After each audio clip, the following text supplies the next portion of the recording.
Hello बच्चों, let's read the question. The question says, in the following human pedigree, the filled symbols represent the affected individuals.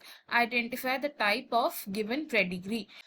इस question में हमारे पास एक pedigree chart given है जिसमें कुछ अफेक्टेड इंडिविजुअल्स को रिप्रेजेंट किया गया है. हमें गिवन ऑप्शंस में से करेक्ट ऑप्शन चूज करना है जो बताएगा कि ये पेडिग्री चार्ट किस तरीके का है.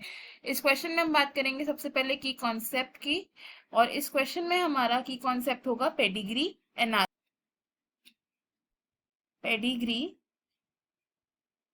एनालिसिस. पेडिग्री एनालिसिस में हम क्या कहते हैं, we study the pattern of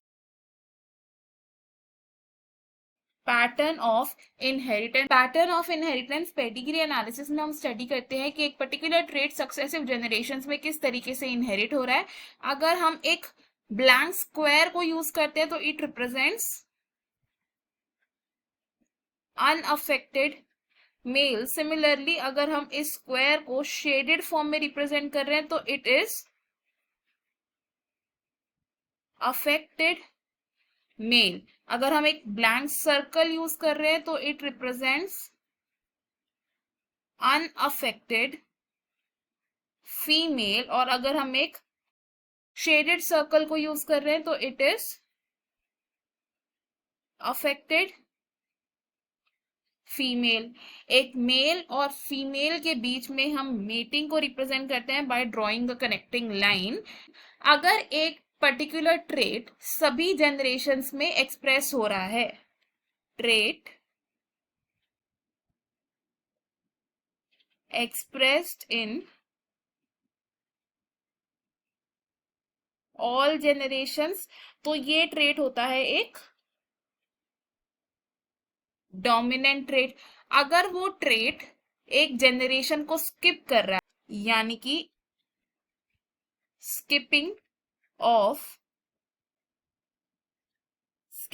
generation हो रहा है, तो देन इट इज अ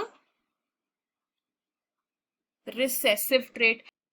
अगर एक पर्टिकुलर ट्रेट ओनली मेल या फिर ओनली फीमेल में एक्सप्रेस हो रहा है तो it is sex linked trait. और अगर ये ट्रेट या मेल यानी कि ईदर मेल और फीमेल किसी भी जेंडर में एक्सप्रेस हो रहा है तो then it is a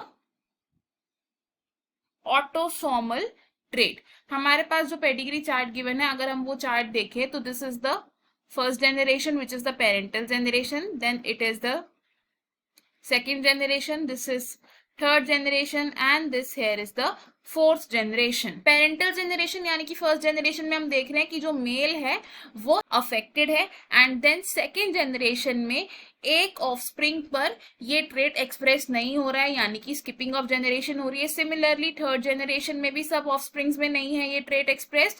and तो हम यहाँ से क्या कंक्लूड कर सकते हैं, क्योंकि यहाँ पे स्किपिंग ऑफ जनरेशन हो रही है तो it is a recessive trait. अब हमें ये देखना होगा कि ये सेक्स लिंक ट्रेट है या फिर ऑटोसोमल ट्रेट है. इस चार्ट में हम देख सकते हैं कि मेल भी अफेक्टेड हो रहे हैं इस ट्रेट से एंड फीमेल्स भी अफेक्टेड हो रही हैं. तो क्योंकि या मेल या फीमेल पर ये ट्रेट एक्सप्रेस हो सकता है तो it is an autosomal trait. तो ये पेडिग्री चार्ट हमें क्या शो कर रहा है, it gives the representation of autosomal recessive inheritance.